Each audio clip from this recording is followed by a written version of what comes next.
Thank you, Lourdes, for mentioning the importance of getting inside. This insight helps us to freely choose to use our spiritual endowment in order to become one with the Father. The insight to do the right thing at the right moment. What a responsibility, right? Are we really allowing ourselves to be guided by our thought adjusters and the Spirit of Truth so that we can receive such insight? And if not, then what should we do about it?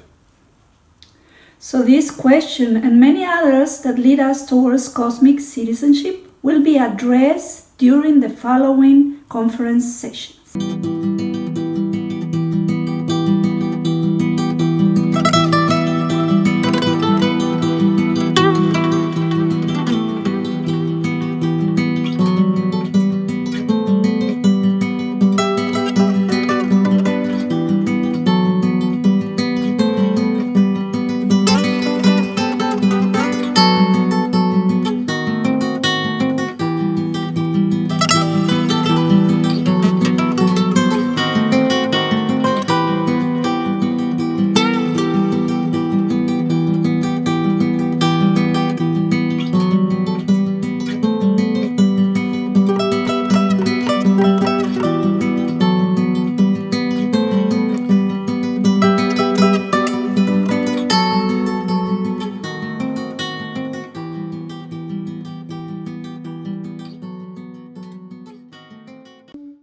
Then here's another important question. What is the core spiritual message of the Urantia Book? To address this topic, let us welcome ANGIE Thurston from Washington, D.C., the USA. ANGIE is a co-founder and principal of the Sacred Design Lab, a non-profit focused on fostering a more soulful culture in the US. She is also a Ministry Innovation Fellow at Harvard Divinity School, and her focus is on the future of spiritual community.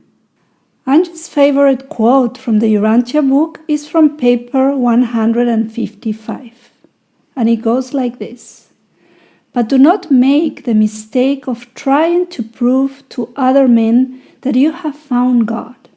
You cannot consciously produce such valid proof, albeit there are two positive and powerful demonstrations of the fact that you are God-knowing, and they are, first, the fruits of the Spirit of God showing forth in your daily routine life, and second, the fact that your entire life plan furnishes positive proof that you have unreservedly risked everything you are and have on the adventure of survival after death in the pursuit of the hope of finding the God of eternity, whose presence you have foretasted in time."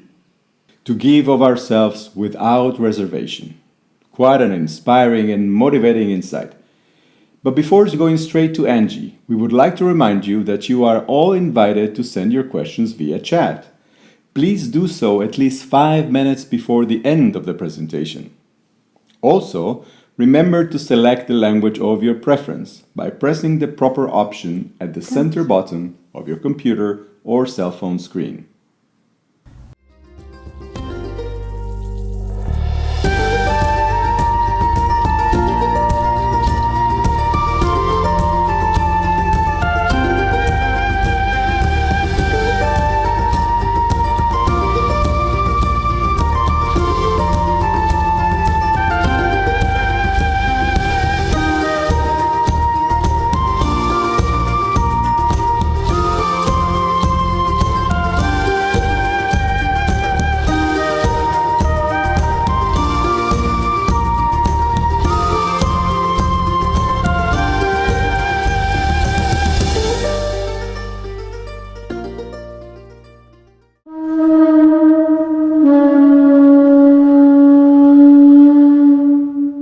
Hi everyone, I'm Angie Thurston, and it's an honor to be here today to talk about the core spiritual message of the Urantia Book.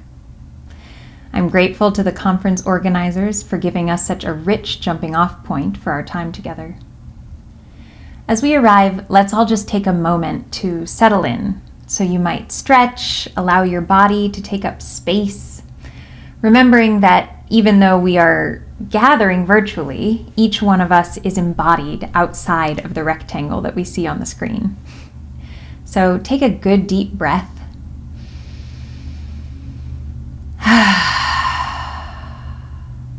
Let your feet ground down to the earth. And now let's just take a minute all together to give our attention to our Creator. A chance to offer our personal thanksgiving for this moment and for the chance to be together today. I'll give us all 1 minute of reflective silence.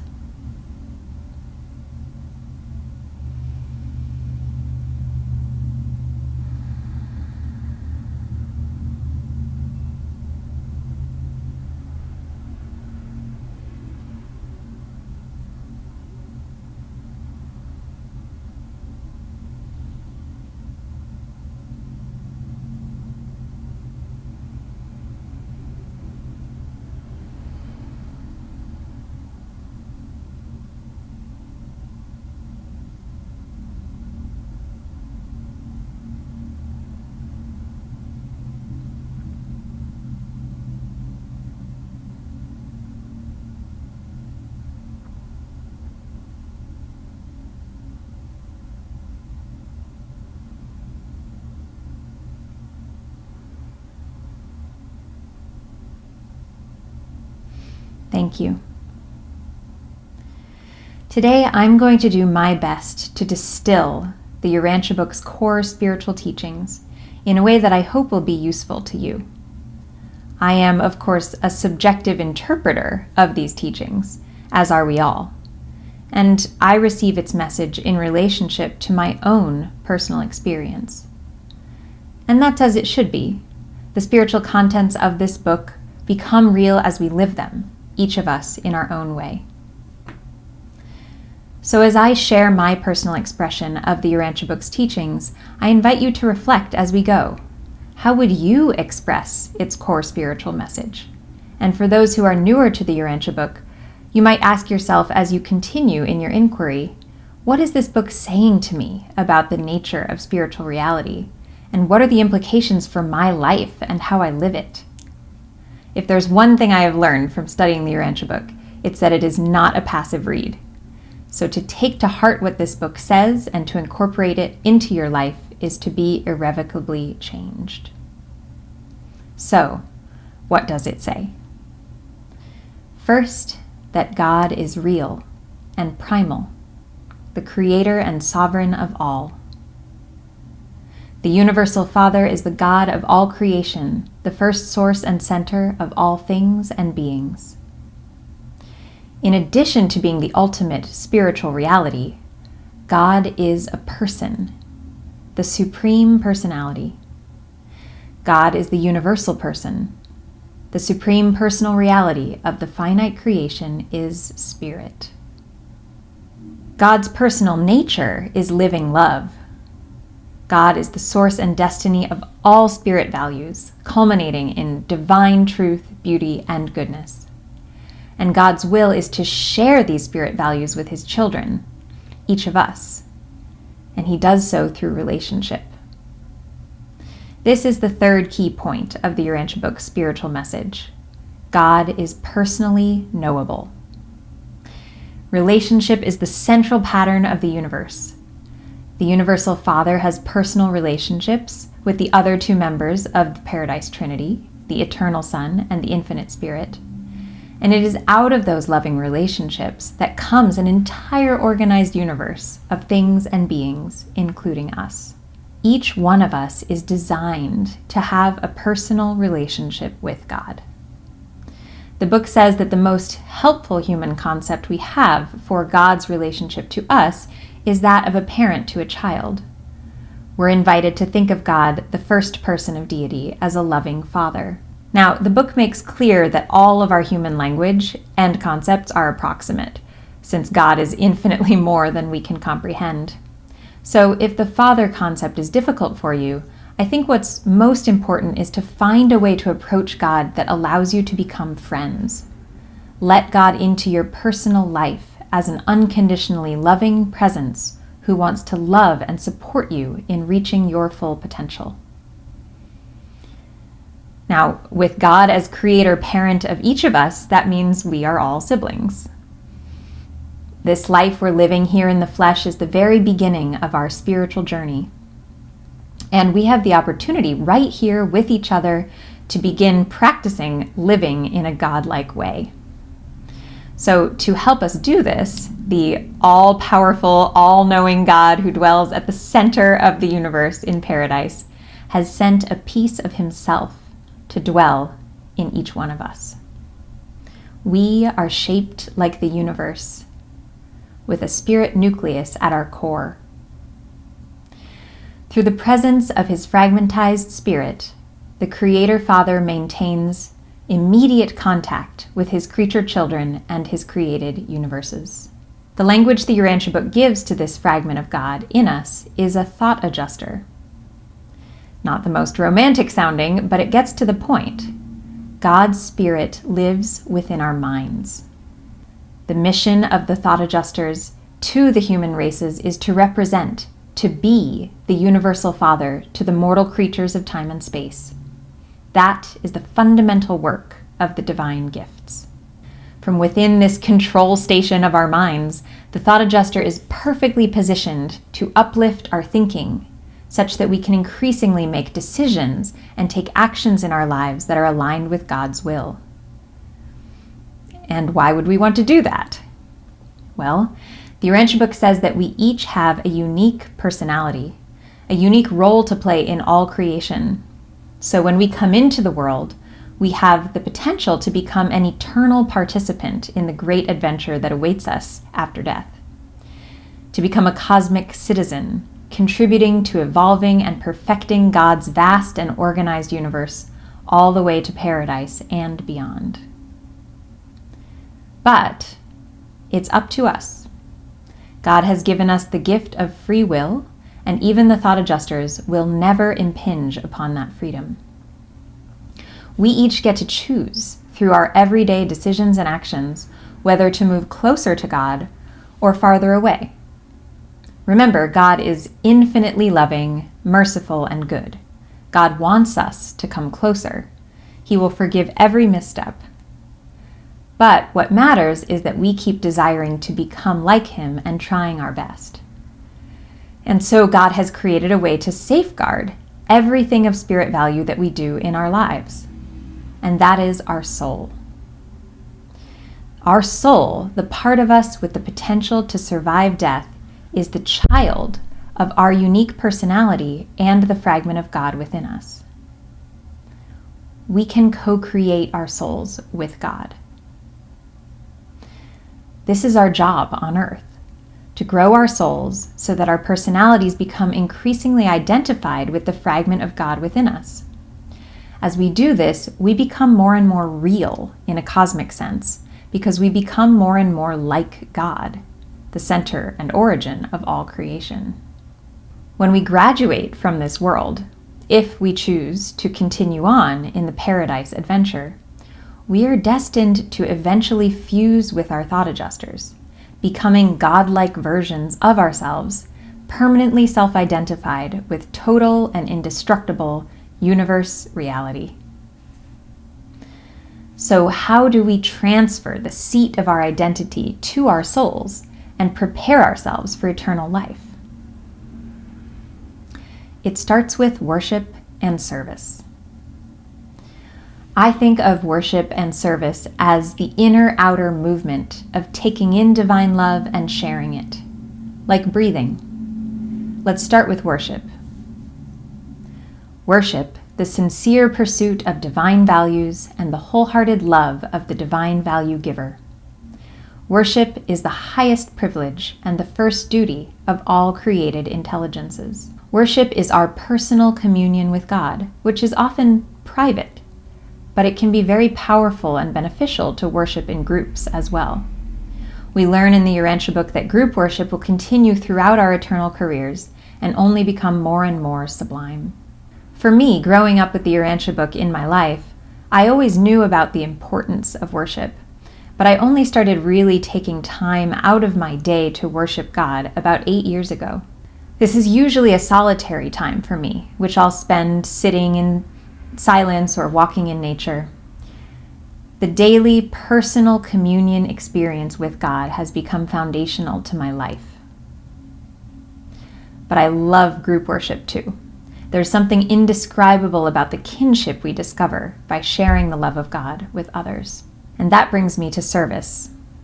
Service, more service, increased service, difficult service, adventurous service, and at last, divine and perfect service, is the goal of time and the destination of space. The Urantia Book portrays an entire organized universe full of different orders of beings, with different roles to play in creation, all with an attitude of loving service. And we are no different. This is the fundamental orientation we must learn if we are to be useful contributors on this world and throughout eternal life, to become servers of all. The Urantia Book says strong characters are not derived from not doing wrong, but rather from actually doing right. Unselfishness is the badge of human greatness. The highest levels of self-realization are attained by worship and service. The happy and effective person is motivated not by fear of wrongdoing, but by love of right doing. The more that we spend time with God in our inner lives, and the more we express God's love in our outer lives, the more we accrue personal religious experience. That is, the experience of spirit values like truth, beauty, and goodness, taking on deeper and deeper meaning as we feelingly discover and express them. And in this endeavor, we have one ultimate inspiration, and that is Jesus of Nazareth. Jesus of Nazareth attained the full realization of the potential of spirit personality in human experience. Therefore, his life of achieving the Father's will becomes man's most real and ideal revelation of the personality of God. Jesus lived a human life, just like we do, but he did so as the incarnation of the Creator Son of our local universe. Jesus lived as man and God in one, and he perfected his personality during his life on earth, just as we are destined to do in eternity. His life and teachings are our most valuable source of inspiration about how to live a religious life. When he died, Jesus left us his Spirit of truth, which is our unerring guide as we seek to live our lives in alignment with God's will. The Spirit of truth comes to lead all believers into all truth, into the expanding knowledge of the experience of the living and growing spiritual consciousness of the reality of eternal and ascending sonship with God. The good news is, as we go about aspiring to live our lives in alignment with God's will, we are spiritually resourced from all sides. Sometimes my dad, Chuck Thurston, has described it in this way. We have the Spirit of the Father in us, the thought adjuster. We have the Spirit of the Son with us, the Spirit of truth. And we have the Spirit of the Spirit around us, the Holy Spirit. So there's Spirit in us, with us, and Spirit we are in.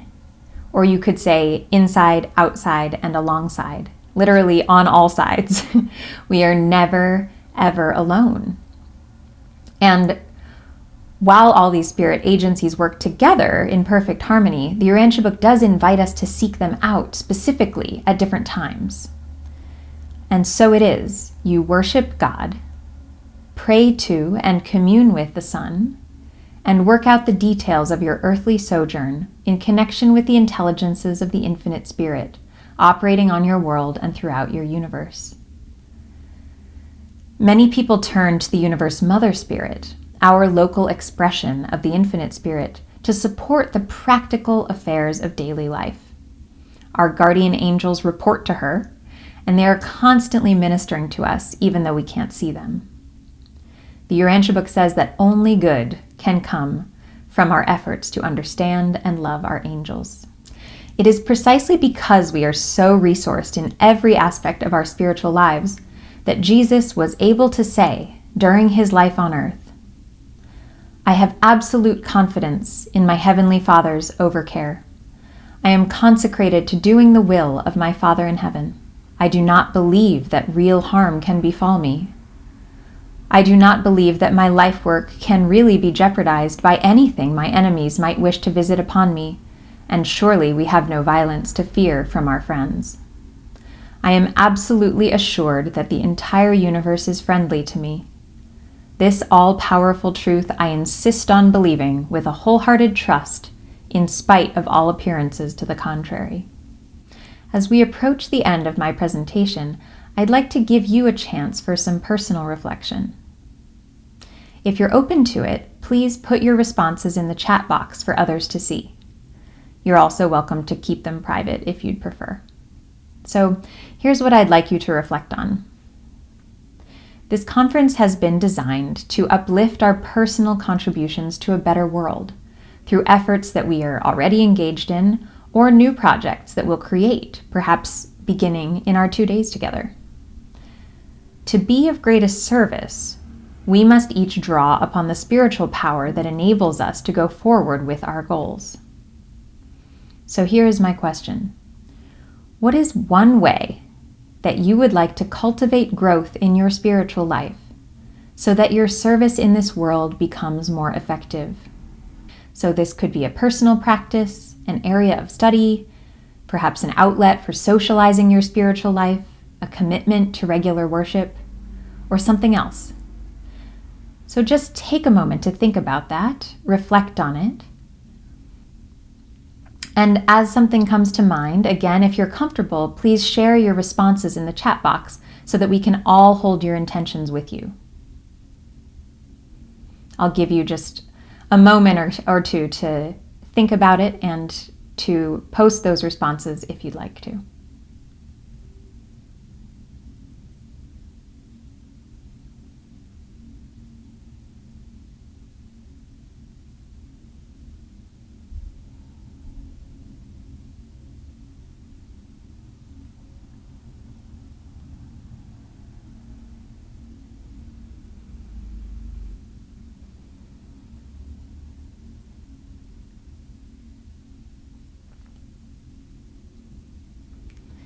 And as these responses come in, take a few moments to read through what your siblings have written here.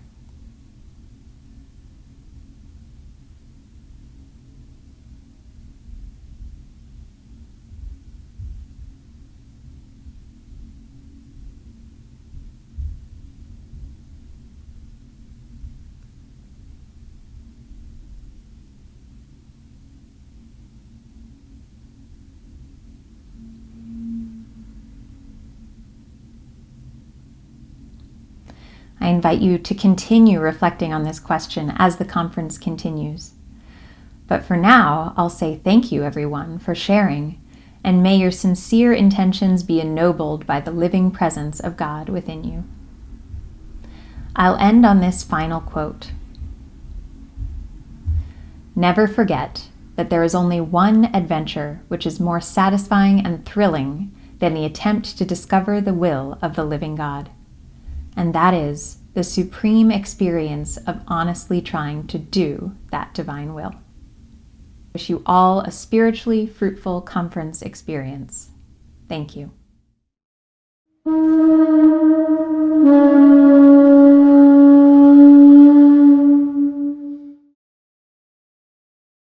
So the chat is still open to take your questions for Angie. We would like to invite all attendees who have not yet asked a question to do it now. And thank you so much, Angie, for sharing your personal vision about the core spiritual message of the Urantia book. Your presentation gave me the feeling I was really talking to a close friend and inspires me to look for the Father. Yes, and as Angie said, inspiration is really what allows us to set ever higher spiritual goals and to realize that the failures we meet along the journey serve as the most valuable cosmic lessons. Our first question: have you ever not been friends with God? And if so, how did you become friends, as you are suggesting we all should do? This is a great question. And to be honest, I would say yes, there have been periods of my life where I have not been friends with God, in the sense that my part of the relationship has not been active. So I know that God's side of the communication is always open, right? He is always dependable, available, present, and ready for me to commune with him and to live my life in connection with him. But the responsibility, of course, the invitation lies with me to establish and deepen that relationship. So I would say, I've always had a kind of propensity to communicate with God. Even my journals when I was a child and things like that were really written, directed to God. So I had, I would say, the seeds of a friendship from the beginning. But it wasn't until my early 20s, and I'm 35 now, that I actually began to cultivate that relationship on purpose. And the way that started out for me was just taking a few minutes every day to set aside that would just be our time. This is time for you and me, God, to get to know each other better, or at least for me to get to know you better. And that came about in my life actually because I had been having some chronic pain for a while that was not going away. And I had really gotten to wit's end. I didn't know what to do about it, and I couldn't find healing through the traditional channels. And so I started turning to God for healing. And so that was really the beginning. Was I just said, okay, I'm going to take 5 minutes a day and spend this 5 minutes with God.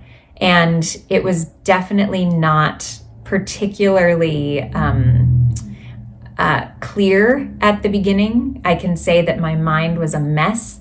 I did not know really where to start. Even though I'd been reading the Urantia Book since I was a child, I didn't know how to begin in terms of really establishing and deepening that friendship. And so I just, first of all, I called upon all of the people throughout history that I could think of who had had friendships with God. And it was, of course, Jesus was the primary in my mind, but there have been people throughout history on this planet who have done this. And so that's the first thing I relied on, was this sense of I'm not alone, I'm not crazy to try to attempt this. And then the second thing was I just tried to give myself the grace to keep trying, even if it felt like I wasn't getting very far. And so in those first days, I would just set aside 5 minutes a day, and I would use a little timer.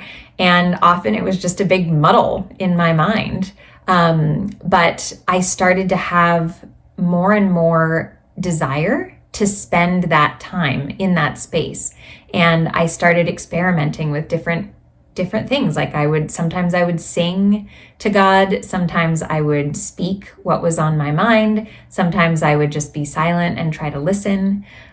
So I think it was that combination of open curiosity and some amount of playfulness, along with the discipline of continuing to show up, that really led to a deepening. And I would say by the time I was 4 or 5 months into that practice of spending that time every day, things really started to shift in my inner life, where for the first time ever, I had the real experience of sharing my inner life with God, that I was not alone in my inner life. I really felt like God's presence was in my inner life along with my personality.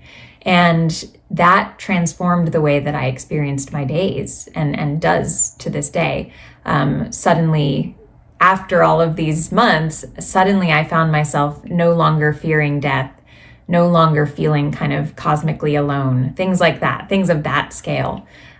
So I think that's one of the biggest things I would say about cultivating the friendship is it's like any friendship, right? You have to actually show up and be curious about the other party and indicate your interest in the relationship, right? But it's a personal relationship, so there's no right way, there's no right practice. It's really about you discovering how you and God can most fruitfully connect. And the next question, How do you think we can truly distinguish if it's the thought adjuster communicating to us or responding, or it is our own ego interacting? So this is another fantastic question, and honestly one that I think all of us will be grappling with for the rest of our lives on Earth. And I say that because in the Urantia book, it makes very clear that it's one of the greatest challenges to human beings is to expand our arena of consciousness such that we can begin to touch the borderlands of spirit consciousness. This is something that takes genuine effort because we are animal origin beings who have a divine spark within us and a divine destiny, right? So it takes the practice of beginning to associate ourselves more and more with our spiritual nature over time to really begin to actually become acquainted with what it feels like to connect to our thought adjuster. And they do say in the Urantia book that we rarely actually catch what the thought adjuster is trying to communicate with us. But that by our attempts to grow Godward and to pray and to worship and to commune, that we make it more conducive in our inner lives to receive God's communication. So one thing I would say about how to recognize it is just this idea that, we know that God is the source and destiny of love and of all spiritual values that lead to love. Right? And of course, truth, beauty, and goodness are kind of the big three. But any spiritual value, right, whether it's forgiveness or sincerity or generosity or mercy or open-heartedness or you name it, right? These are all qualities that God carries in the ultimate form. And so one way that I kind of sense check if something that feels like communication from my thought adjuster might be legitimate is by just inquiring, does it have spirit fragrance, right? Does it lead to greater good? Does it lead to more love? Does it lead to the fruitfulness of truth, beauty, and goodness in not just my life, but the lives of others, right? So that kind of inquiry about the extent to which something that you might perceive as the thought adjuster's communication is filled with those qualities. I think that's one really good way to distinguish. And another thing that's important is just to recognize that part of the thought adjuster's work is to help us become ourselves in the divine sense. And so the adjuster is really interested in our originality and our initiative and our cultivation of our true voice.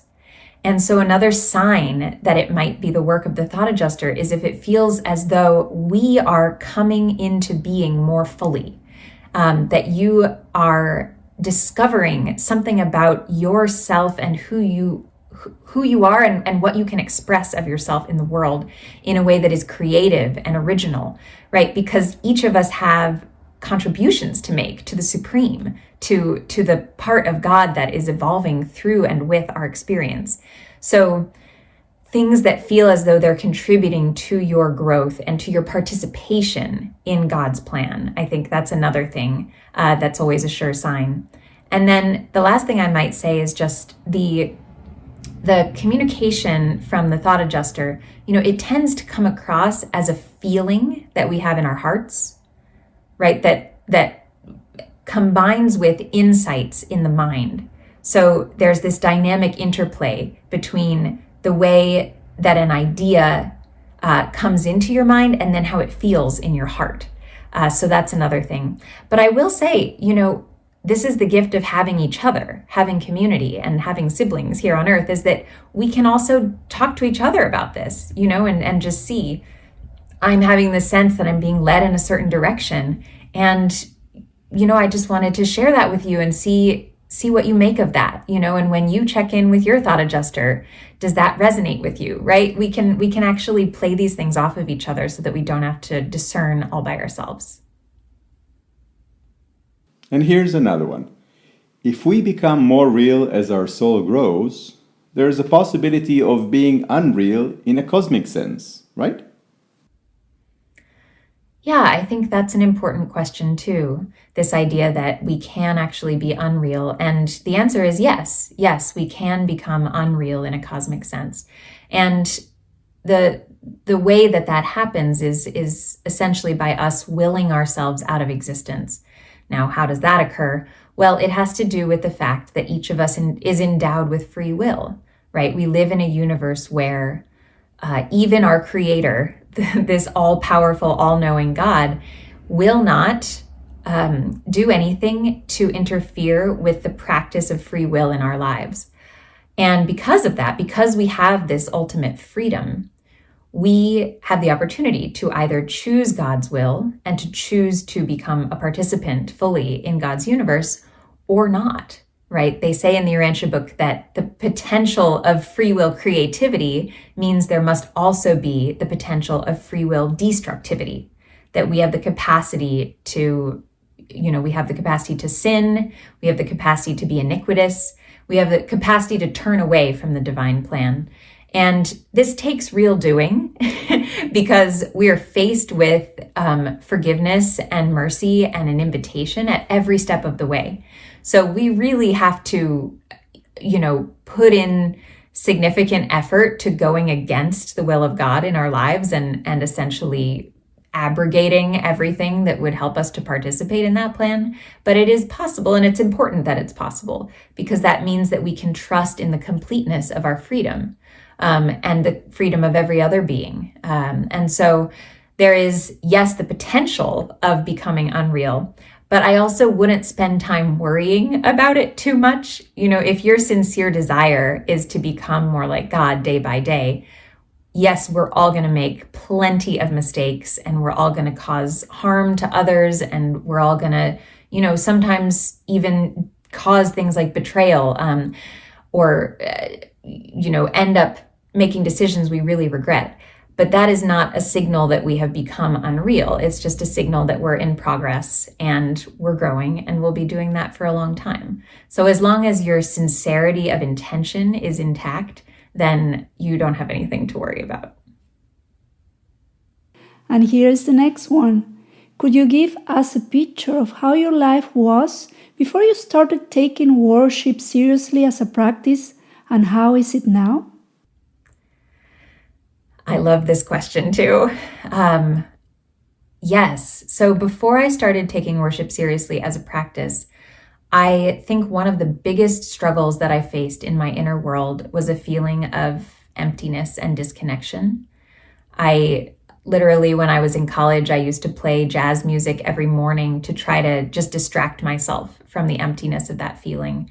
And then for many years after that, I just kind of felt as though I was living a life that could have been someone else's. That may sound strange to say, but I felt as though I was not doing anything that uniquely belonged to me. I was competent at what I was doing with my time, but I was not uniquely qualified to do it. There was a sense of being replaceable, basically.